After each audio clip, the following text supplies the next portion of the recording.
Welcome, my name is K.C'arl Lee, and I'm auditioning for the DC All Access show.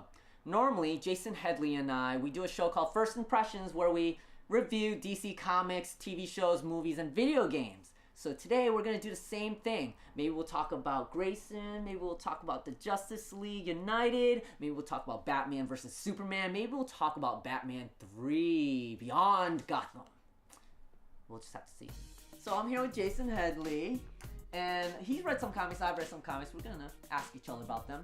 So Jaysen, we got Wonder Woman 35. It's the last issue, right? It is the last issue of this run, which has been freaking awesome. With Chang, yes. Yeah. Awesome. So, wow, I don't want you to give away what happens at the end, but... I won't. Does it kind of end on a good note? It really closes out the storyline nicely, but what I love about it is that it doesn't close off the entire story. Like, there's definitely a lot of places that it could go still. Oh, good. And that's exciting, because we have an exciting new team coming on, so we want them to have places to go, you know? So, can you give us a clue of what happens in this episode?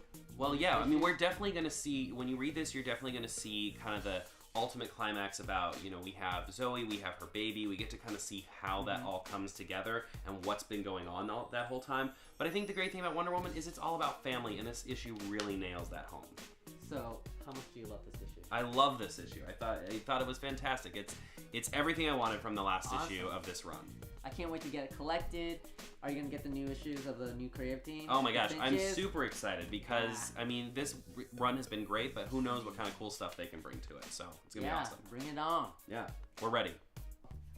Superman 35. This has been a pretty big deal, right? Yeah, I mean, Jay Romita is in DC now. That's huge. Yeah. That's a huge win for DC. And the artwork in this book continues to be freaking awesome. Really? So, does somebody get introduced in this issue? Or is that not true? Well, we get to see the villain that they've kind of been going up against now for a while. We get to see him for the first time. But it's not so much about his introduction, the issue isn't. Oh. So, what is this cover about? Why is Superman's head being squashed?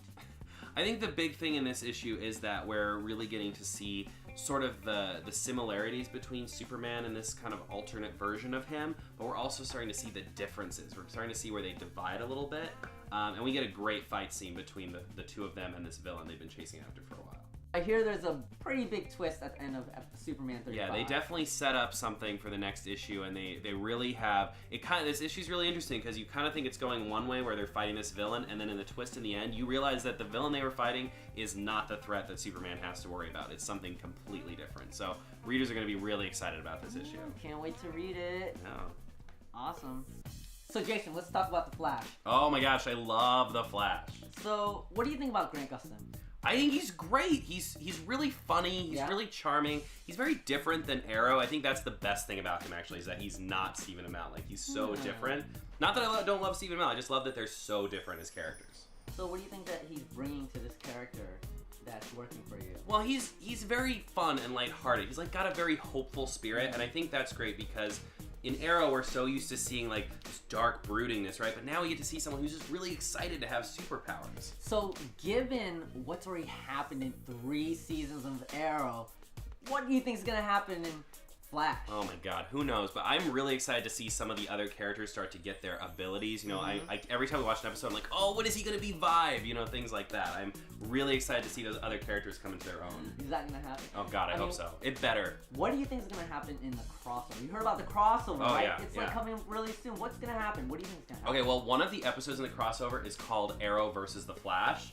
No. I cannot wait. No. Like, that's going to be so epic. No way. The two of them fighting, yeah. It's going to be awesome. Amazing. I just want them to fight. I don't care why they're fighting, I just want them to fight because I think it's going to be so cool.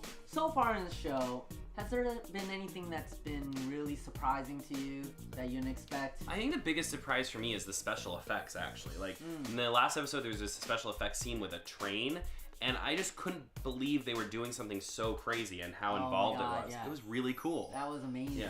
Yeah, and every episode has some sort of scene like that, and I think that's great, that we get to see those special effects in action. Bam! DC All Access! So there it is. My name is K.'Arl Lee. I think you should have me on the show because I love to talk about this stuff. Comics, movies, TV shows, video games. This is what we do all the time.